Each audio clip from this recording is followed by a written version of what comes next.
Hello everyone. मैं मिथुन सिंह स्वागत करता हूं आप सभी का। आशा करता हूं आप सभी बहुत अच्छे होंगे। करंट अफेयर्स की आज की क्लास को स्टार्ट करते हैं बिना किसी देर के। सबसे पहला क्वेश्चन आपके सामने ये रहा। आपको ये बताना है कि चुनाव आयोग जो इलेक्शन कमीशन है उसने प्रेसिडेंशियल इलेक्शन यानी कि राष्ट्रपति चुनाव के जो कार्यक्रम है उसकी घोषणा कर दी है। इसका चुनाव जो है किस दिन किया जाएगा? 16 जुलाई, 18 जुलाई, 13 जुलाई या 15 जुलाई? देखिए, इसका आंसर तो मैं दूंगा, लेकिन ये क्वेश्चन एग्जाम में बहुत मुश्किल है कि आए। लेकिन क्वेश्चन क्या आएगा, क्या बनेगा, वो मैं आपको यहाँ से दिखा देता हूँ। देखिए, सबसे पहले यहाँ से आप देख सकते हो कि ये एग्ज़ाम जो है, एक्चुअली ये जो इलेक्शन है वो 18 जुलाई को कराया जाएगा और 21 जुलाई तक जो है, अगर कुछ दिक्कत आती है तो 21 जुलाई तक ये एक्सटेंड किया जा सकता है।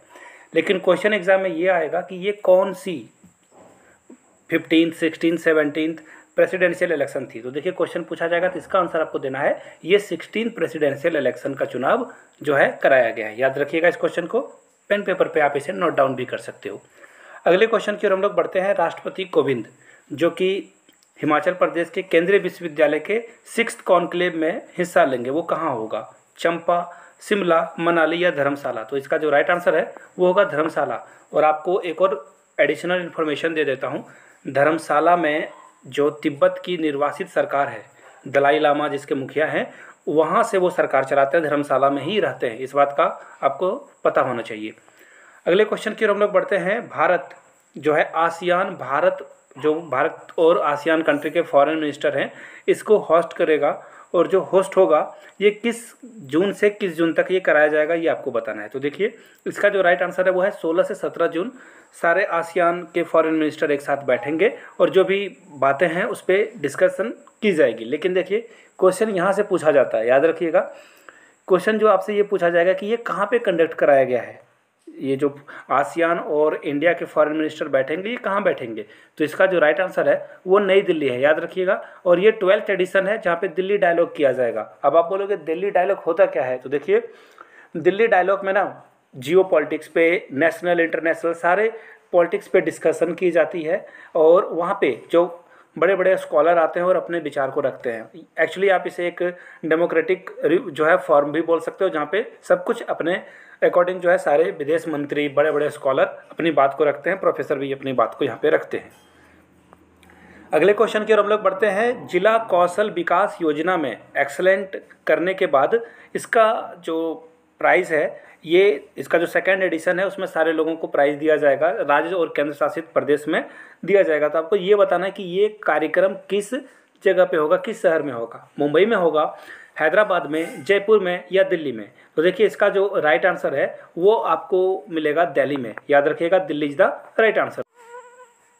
चलिए, नेक्स्ट क्वेश्चन की ओर हम लोग बढ़ते हैं। डिजिटल मुद्रा शुरू करने वाला किस देश को जो ग्लोबली करेंसी है, डिजिटल करेंसी है, इसको अपने यहाँ लागू करने के लिए ये अभी स्टडी कर रहे हैं?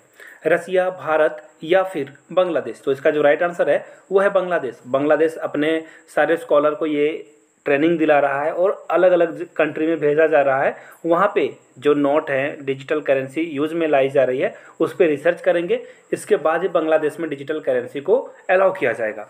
और जो फाइनेंस मिनिस्टर हैं बांग्लादेश के, उनका नाम याद रख लीजिए, मुस्तफ़ा कमाल। एग्ज़ाम में ये पूछा जा सकता है क्योंकि बांग्लादेश के साथ इंडिया का ट्रेड हो या फिर कल्चरल टाइज जो हैं वो बहुत हाई हैं। अगले क्वेश्चन की ओर हम लोग बढ़ते हैं। ADB यानी कि एशियन डेवलपमेंट बैंक, याद रखिएगा, एशियन डेवलपमेंट बैंक जो है ये है फिलीपींस में, मनीला में आपको ये मिलेगा। और ये जो है एशिया के सारे देशों को लोन प्रोवाइड करता है बहुत ही कम इंटरेस्ट रेट पे। तो क्वेश्चन पढ़ लेते हैं हम लोग। ADB ने बांग्लादेश में सामाजिक लचीलापन कार्यक्रम के लिए, देखिए यहाँ भी लोन की बात आ गई ना, ऋण को मंजूरी दे दी गई है। कितना मिलियन डॉलर ये बांग्लादेश को प्रोवाइड करेंगे? तो देखिए, अमेरिकी डॉलर के हिसाब से 250 मिलियन डॉलर ADB जो है बांग्लादेश को देने वाला है। अगले क्वेश्चन की ओर हम लोग बढ़ते हैं। नेक्स्ट क्वेश्चन आपके सामने ये रहा।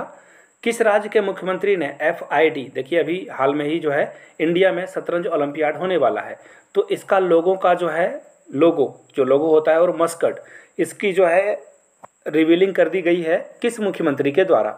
केरला के मुख्यमंत्री, ओडिशा के मुख्यमंत्री, राजस्थान के मुख्यमंत्री या तमिलनाडु के मुख्यमंत्री? नीचे कमेंट करके आपको ना केरला का कैपिटल कहाँ है और इसके सीएम कौन है, नाम नीचे लिख के बता दीजिए। ओडिशा के साथ भी यही करना है, राजस्थान के साथ भी यही करना है और तमिलनाडु के साथ भी यही करना है। फिलहाल मैं आपको इसका राइट आंसर बता दूं, ये है तमिलनाडु। तमिलनाडु में ये कार्यक्रम हो रहा है और यहाँ से आप लोगो देखोगे ना तो आपको पता चल जाएगा कि ये साउथ इंडिया में ही हो रहा है, क्योंकि आप मस्कट का जब नीचे वाले पार्ट को देखोगे तो ये देखो आपको थोड़ा सा ये लुंगी स्टाइल में दिखेगा आपको, तो ये इसी से आपको पता लगा लेना था कि ये साउथ इंडिया के किसी स्टेट का नाम होगा। तो यहाँ पे देख लीजिए Tamil Nadu is the right answer होगा। अगले क्वेश्चन की ओर हम लोग बढ़ते हैं। सारंगी ला डायलॉग कहाँ पे होगा? देखिए जैसे दिल्ली डायलॉग होता है उसी तरह अलग अलग जगहों पे अलग अलग गवर्नमेंट जो है अपने डेमोक्रेसी को फ्लोरिश करने के लिए ये चीज़ें कराती है। तो ये कहाँ होगा और कितने तारीख को होगा? तो देखिए ये सिंगापुर में कराया जाएगा और 10 से 12 जून को ये जो है होगा। चलिए अगले क्वेश्चन की ओर हम लोग बढ़ते हैं। नेक्स्ट क्वेश्चन आपके सामने ये रहा। पाकिस्तानी राजनेता और टीवी होस्ट आमिर लियाकत हुसैन, देखिए अब आपको नाम देखकर ना अजीब लग रहा होगा कौन है, और इनकी हाल में डेथ हो गई है। तो ये 50 साल के थे और इनकी डेथ हो गई है। अब इनका जैसे ही आप फोटो देखोगे आपको याद आ जाएगा कि आपने कहीं ना कहीं इनको ज़रूर देखा है। ये देख लीजिए, ये मीम में ना वो मीम बनता है ना उसमें बड़े पॉपुलर हुए थे और ये टीवी होस्ट वगैरह करते थे जिसके कारण ये बहुत पॉपुलर हो गए हैं।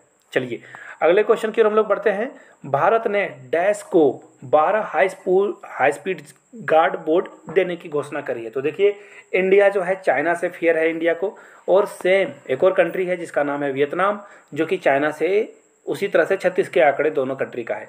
तो वो बोलते हैं ना कि जियो पॉलिटिक्स में एक बात होती है, दुश्मन का दुश्मन आपका दोस्त होता है। तो इंडिया भी वियतनाम के साथ दोस्ती बढ़ा रहा है और वियतनाम को समृद्ध कर रहा है बहुत सारे डिफेंस इक्विपमेंट देकर। तो उसी में ये 12 हाई स्पीड गार्ड बोर्ड जो है अपनी जो कोस्टल एरिया को है गार्डिंग करने के लिए, पेट्रोलिंग करने के लिए वियतनाम को इंडिया प्रोवाइड करेगा। अगले क्वेश्चन की हम लोग बढ़ते हैं जो कि आपके सामने ये रहा, और यहाँ से देख लीजिए आप राजनाथ सिंह के साथ साथ वियतनाम के जो डिफेंस मिनिस्टर हैं उनकी फ़ोटो आप देख सकते हो। और इन जो 12th हाई स्पीड बोर्ड हैं, ये बोर्ड की कीमत देख लो आप यहाँ पे अमेरिकन डॉलर में $100 मिलियन इसकी दाम है, और इसे लाइन ऑफ क्रेडिट से दिया गया, यानी कि बहुत कम पैसे में, बहुत कम जो इंटरेस्ट रेट है वो कम इंटरेस्ट रेट पे इनको दिया गया है और ये आराम से बहुत सालों में इसे चुकाएंगे। ये फ्रेंडली कंट्री होने के नाते इन सारे कंट्रीज़ को ये बेनिफिट दिया जाता है कि लाइन ऑफ क्रेडिट दी जाती है और आप आराम से धीरे धीरे इस पैसे को चुका सकते हो। तो finally the quick points of the day की बारी आ चुकी है। उससे पहले एक छोटी सी सूचना, अगर आप AES नवोदय विद्यालय KVS की तैयारी कर रहे हो तो 100 बीच में 200 क्वेश्चन पेपर आप मुझसे ले सकते हो। यहाँ से मेरी ईमेल ID देख लो, yourmithunsingh@gmail.com पे मेल कर लीजिए। इंस्टा पे हो then do follow me @iMithunSingh। तो चलिए the quick points of the day की बात करते हैं। सबसे पहले आप स्क्रीनशॉट ले लीजिए, पेन पेपर पे इसे बाद में नोट कर लीजिएगा। पहला क्वेश्चन यहाँ ये रहा, देखिए, for the first time in history a miracle drug for which disease get 100% success rate. तो देखिए इसका जो राइट आंसर है ये है कैंसर। कैंसर पे जो है ये ड्रग्स जो है एग्जैक्ट काम कर रहा है। अगला क्वेश्चन देखिए, रिसेंटली गुप्ता ब्रदर्स, देखिए आपको ये जान लीजिए गुप्ता ब्रदर्स की अगर आप कहानी सुनना चाहते हो तो गूगल पे टाइप कर लीजिएगा गुप्ता ब्रदर्स और आपको ये साउथ अफ्रीका का जो है लोकेशन मिल जाएगा। ये कुछ लोग थे जो कि साउथ अफ्रीका में जाकर बिजनेस इन्होंने स्टार्ट किया और पूरे इतना इनका रसूख हो गया कि राष्ट्रपति तक को ये करप्शन के चार्ज में फंसा चुके हैं। राष्ट्रपति को ये डायरेक्ट घूस देते थे और उसके बाद जो है राष्ट्रपति के ऊपर भी मुकदमा चल रहा है और वो जेल के अंदर बंद है। तो ये गुप्ता ब्रदर्स भारत के थे और इन्होंने साउथ अफ्रीका में तबाही मचा रखी थी। तो इनको करप्शन के चार्ज में जो है अरेस्ट किया गया है। वो किस कंट्री से है? देखिए, जब साउथ अफ्रीका में इनके खिलाफ बहुत ज़्यादा गुस्सा बढ़ गया था, इनके सारे आउटलेट्स, कंपनी, ऑफिसेस को वगैरह को तोड़ दिया जा रहा था, तो इन्होंने जो है UAE में शरण ली और वहाँ भाग गए थे। तो फाइनली UAE वालों ने इनको डिपोर्ट कर दिया साउथ अफ्रीका और वहाँ से इनको गिरफ्तार कर लिया गया है। अगले क्वेश्चन की हम लोग बढ़ते हैं। What is the age limit of officer to be eligible for the post of chief of defence staff CDS? Bipin Rawat के डेथ के बाद जो है अगले CDS कौन बने हैं, नीचे कमेंट करके बताइएगा। और इनकी एज लिमिट जो है वो 62 है, याद रखिएगा। 62 साल तक आप CDS बन सकते हो। तो चलिए, वीडियो को आपने यहाँ तक देखा, इसके लिए आप सभी का बहुत बहुत शुक्रिया। नए हो तो चैनल को सब्सक्राइब कर लीजिए, घंटी का बटन नहीं दबाया है तो दबा लीजिए और अपने दोस्तों तक इस वीडियो को शेयर करना ना भूलें। Thank you so much.